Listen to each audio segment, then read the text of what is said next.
Individual freedom and self-determination have been a hot topic for debate for centuries, and today they are granted to pretty much all groups of people in law.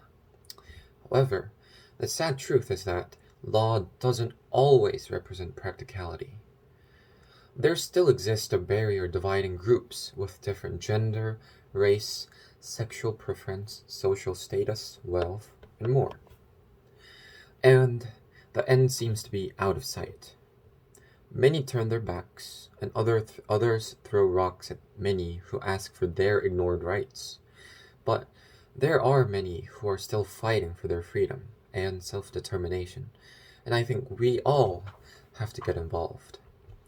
In my research on people who fought for their group's freedom and self-determination, I learned about Ruth Ginsburg, who was one of the first female Supreme Court justices in the US.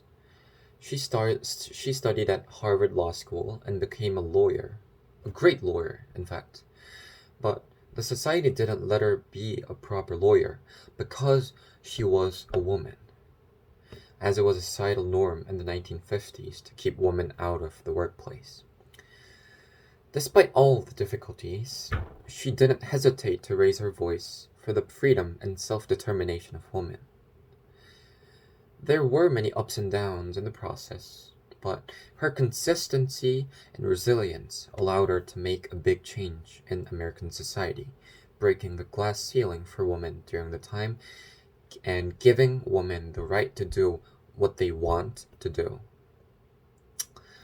Another person that I learned or got to dig deeper with was Martin Luther. As a pastor, he strictly kept his ideology of nonviolence in the Black Rights Movement, while he and his people suffered from all the whites' violence. It was inevitable for him to give up everything in exchange for black people's freedom, but he chose to do so because he knew that was what he could and had to do as a pastor. The similarity between the two people is that while they fought for different things and at different positions, they all did what they could as either a lawyer or a pastor while going through their own hardships. And I believe that is what we all have to take from them.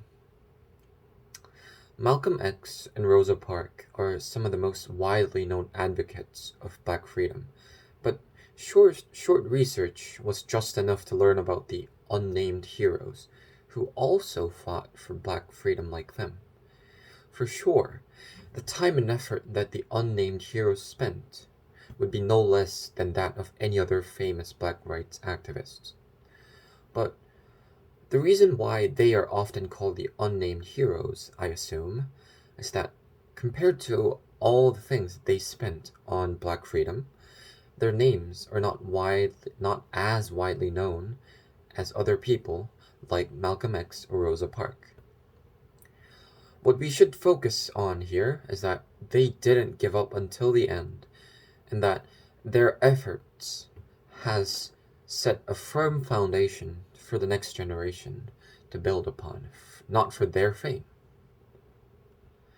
Black suffrage and self-determination weren't just the work of the activists during the 1960s, but the work of people from the 1800s and even the early 1900s as well.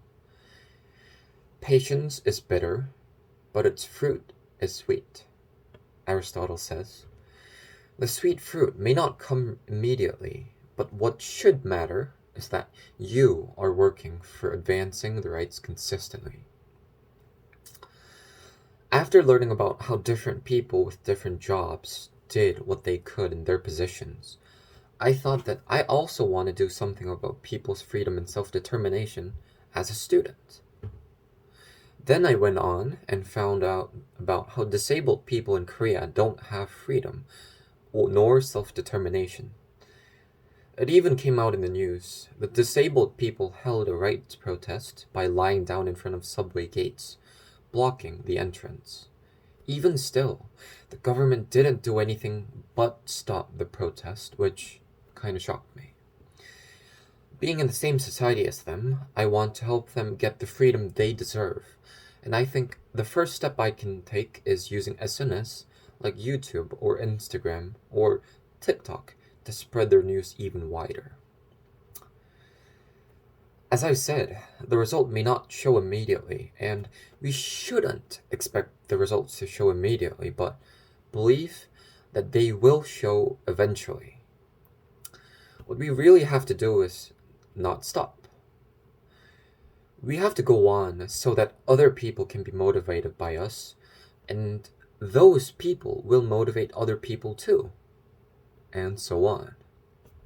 With various people working in their own positions, our shared goal will be achieved, a grant of individual freedom and self-determination.